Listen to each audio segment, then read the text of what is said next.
Before I forget, published author is right. Hillary and I just released a book on, hopefully you applaud after you read it. It's called A Trail of Breadcrumbs. It's called something like that. A Trail of Breadcrumbs, a year's journey back to the heart of your relationship. It is a book for committed couples. That somehow we have pulled off living, working, ministering, healing together for 44 years now. That's an old bit of bio there. Anyway, I wanted to throw that in before I forgot. It's available on Amazon, wherever good books are sold. So, as you may or may not know, in the traditional Christian liturgical calendar, which, as you know, I'm all over. Thank you for laughing at that. But it is indeed the third Sunday of Advent today, which historically is about joy. So this was not a coincidence, this song we chose. And traditionally, the joy is about the coming of the birth of Christ, the coming of Jesus, etc. This, of course, coincides with much more ancient celebrations around this time of the year, being the winter solstice coming up. You notice how short the days are? They'll just be getting shorter for another few days. And then very, very, very slowly but surely they will be getting longer. It's good, right? Yeah, it is good. So that's probably why, never mind, this is my opinion of why we decided to celebrate Christmas around this time. It's also why we celebrated Hanukkah, just ended a few nights ago. It's all about the return of the light. Okay, so what does this mean for the rest of us? Or for all of us, indeed, to me, it's a reminder that we can give birth to the light in any and every moment. That the coming of the Christ can happen in any moment if we define the Christ as that divine spark that we all have. Yes, are we okay with that? Yeah. In unity, we actually refer to Jesus as Jesus the Christ because, sorry, as you know, I have a severe allergy to this place. As soon as I start speaking here, I cry. I don't know what that is, but it hasn't been a 12-year-old cold. I want you to know. Yes, so the Christ was not Jesus' last name. We're aware of that, right? It wasn't Joseph and Mary Christ, and here's our little boy, Jesus. The Christ was a title. With Christ was an honor. It means anointed one. And in unity speak, we are all anointed. We all have a piece of consciousness that is only begotten of God, shall we say? You can call it our God self, our highest self, or our light, whatever you want to call it. Do we believe it's there? Yes. And so this can be a source of joy. Yes or yes? That we could allow that, we can give consent to that. This God self is always tapping at the door of our consciousness, and in any moment and in every moment, we can open the door. And why on earth would we not? Well, probably because we are busily engaged knowing something else. In fact, the Buddha said, maybe. If you don't look at fakebuddhaquotes.com, the chances are that the Buddha actually said that when the mind is pure, joy follows like a shadow that never leaves. When the mind is pure. In other words, when we're not otherwise engaged in guilt or fear or worry or overwhelm or stewing on all our problems, in other words, when we're not stuck in our head, joy follows like a shadow that never leaves, because it never leaves. Joy never leaves. We're the ones who leave. And since we're the ones who leave, guess who can come back? So when we find ourselves on the outside looking in, instead of complaining about it, instead of wondering how this happened again, instead of blaming everybody and everything and myself for again being on the outside of joy looking in, guess what I can do? I can step right back in. Really? Yeah. Yeah, really. It's a choice. I choose joy. It is a choice that we can always make because, again, it's always there. I'm glad you're smiling because this is really good news. This is. Carol, thank you. I'm sure I'll need these before too long. Yeah. Why wouldn't we? That's the question. Why wouldn't we? Somebody, a French guy, whose name is very hard to pronounce, said that joy is the infallible sign of the presence of God. The infallible, not a infallible sign, the infallible sign. So when we choose joy and we open that door and allow joy in, we're also letting in unlimited possibilities for everything that is good. Everything that is beautiful, everything that is true. We are opening the door to unlimited possibilities for healing, for love, for guidance. However, you and I have probably gotten used to choosing something else.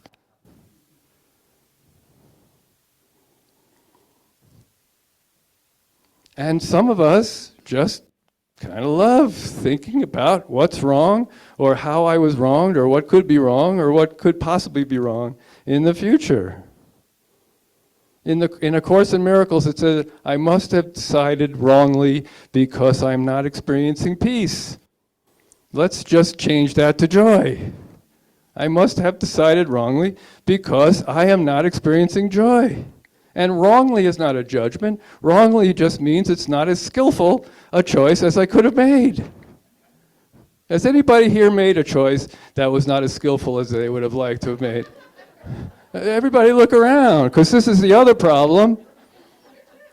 I don't know about you, but when I get stuck outside of joy, or I evict myself from joy, and I tell myself I can't go back in, the other thought that is not helpful with that is, I'm the only one.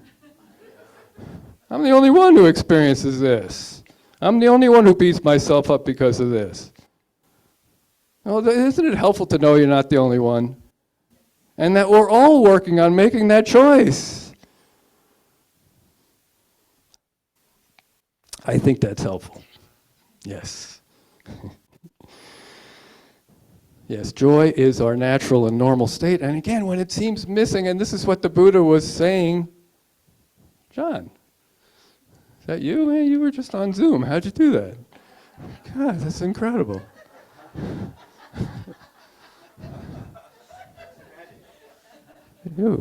Sherry, why don't you just come on, show up now?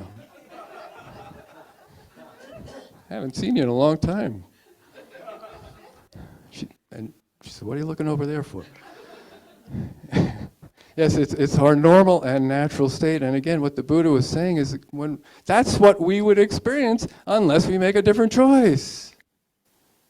So who here is like maybe beating themselves up right now about making a different choice? Please, yes, glad you didn't admit to it. I don't necessarily believe you, but I'm glad you didn't admit to it. So if you're like me, you live under a brain.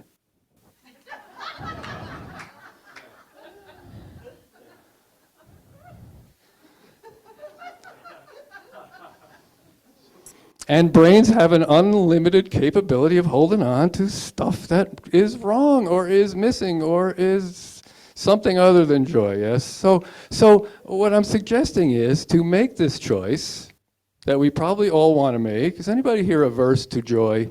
Is anybody going to go home and say, well, I wish Stu didn't tell us to access joy or to choose joy, because joy really is a bummer.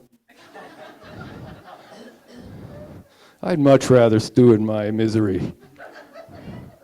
And please, I'm not suggesting that we should walk around with a stupid, foolish grin on our face, saying la-di-da, it's all good. I'm not suggesting that we don't have sorrow and despair and grief and heavy schmutz going on in our lives. But see, the thing is, joy is. And joy is finding a ring. And joy is, and joy is always ising.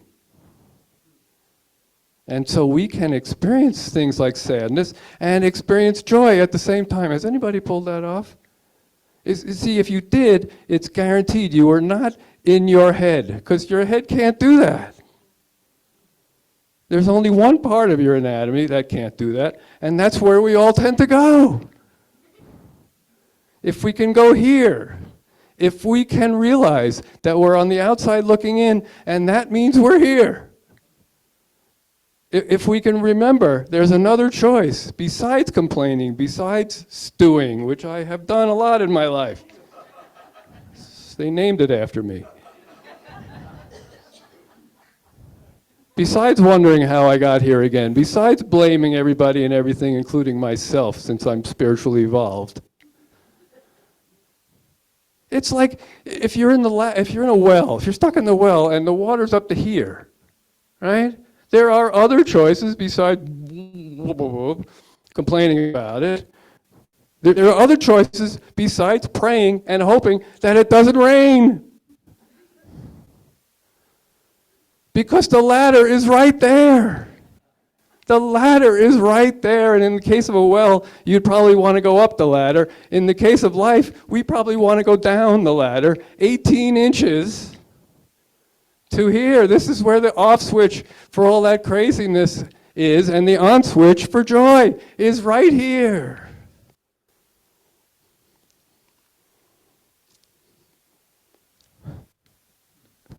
Sorry, I'm not going to say that. So yes, in order to experience joy, we have to turn the other cheek from here to here. You didn't know you had a cheek here, but so I'm differentiating joy from happiness. Okay, happy is a transient emotion. It can be very elusive, can it? Because it depends on circumstances. It depends on whether Mercury is in or out of retrograde. It depends on distant rocks. It depends on everybody cooperating. How often does this happen, folks? Some of us are still waiting for that. As soon as everybody in the world cooperates, I can be happy. But you don't have to wait for anything to experience joy. It is not dependent on circumstances. It is not dependent on perception. It is. So again, it's a choice we can always make. And I have no idea why we don't make it more often.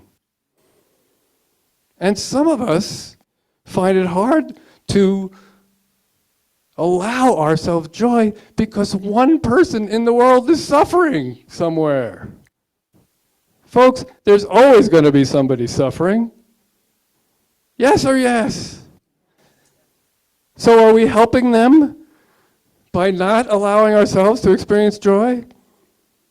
Let me ask this another way. Is there anything better we could do for that person who's suffering than for us to step into our joy?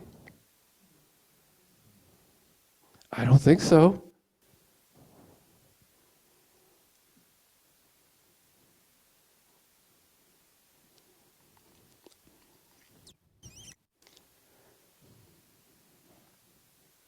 So again, even in heavy stuff, even in despair, even in grief, we can allow ourselves a glimpse of joy. We can keep one toe in joy. We can open that door just a little bit. And again, that may not fix anything in the moment, and it might change anything particularly in the moment, but it changes everything because right now I have allowed the presence of God.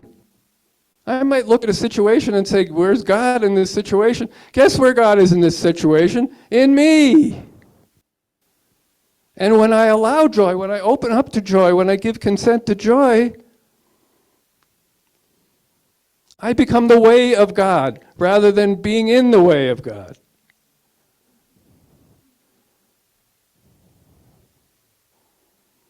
So we don't just do this for ourselves. And by the way, I would not wait until the schmutz is hitting the fan heavily before I start practicing finding my joy. I might do that right now when you're happy. When you're happy, be happy about it. Wow, that's profound. I've had clients who tell me they don't know what it's like to experience happiness. I'm like, what are you, crazy? How about when your kid was born? Oh, sure. So what you're telling me is you don't acknowledge joy. You don't give it any appreciation. You don't give it any notice. You just figure it's going to go away.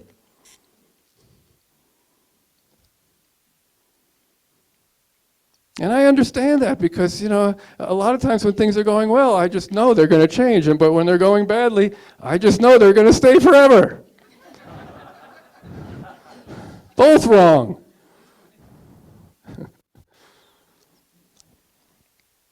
Yeah.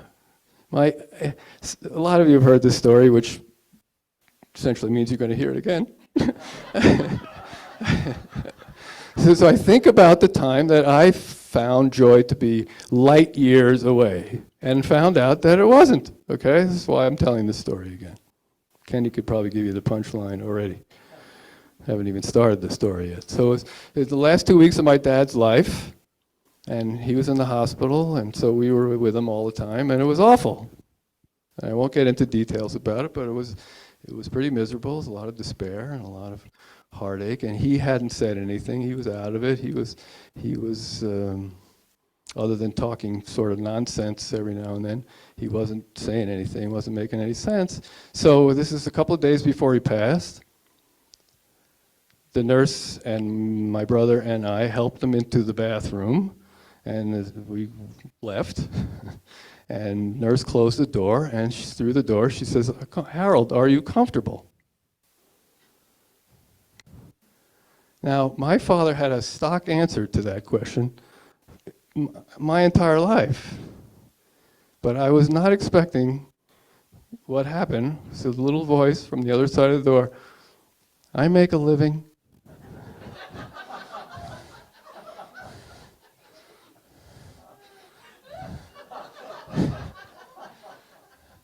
And I cannot tell you how much joy just erupted in that room from the depths of darkness and despair. It was there.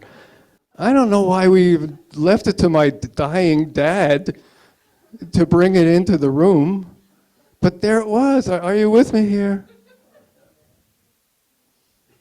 Because even when we can't access joy, even when joy seems to be the furthest possibility, can we be willing? We be willing to open that door just a little bit? Can we at least find a little bit of joy or hope in the knowing that it's there, and eventually I'll allow it? And in the meantime, if I can open that door a little bit and I let a little of that light and that joy in, then again, the situation might not change, but all of a sudden I'm connected to my resources, I'm connected to my strengths, I'm connected to everything I need to use this situation for good. And that's good. That's really good. So, I choose joy. Let that be our affirmation for the week. I choose joy. And you know what? The world's going to do what the world's going to do. And people are going to be people. And we can make this choice anyway. And maybe if enough of us made this choice, the world wouldn't be the way the world is. Because you know what? Thank you, Annie, for pointing out that the last line of that song, do you remember the last line of I Choose Joy? She does, because she sang it. And everybody will be free when I choose joy. And everybody will be free when I choose joy. Folks, let's not just choose joy for ourselves, not that that would be a bad thing. Because yes, as soon as we choose joy, we let the world be free to be the world. And we don't no longer hold people hostage for making us happy. Do you think that makes a difference for them? Say yes. The Dalai Lama said, people were created to be loved, and objects were created to be used. And the problem with the world, or something, the reason there's chaos in the world is because we tend to use people and love objects. When we choose joy, we stop using people as objects for our happiness. So yeah, we can set ourselves free and we can set the world free by making a choice that we probably already want to make. And we all deserve it. And our light, our joy is a celebration of truth. That's all it is. We are all magical, unique expressions of love. And it's okay to let our faces know about it. It really is. So, just ask you to close your eyes for a moment.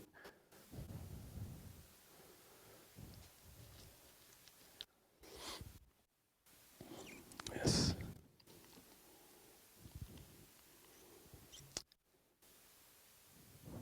Precious Spirit of love,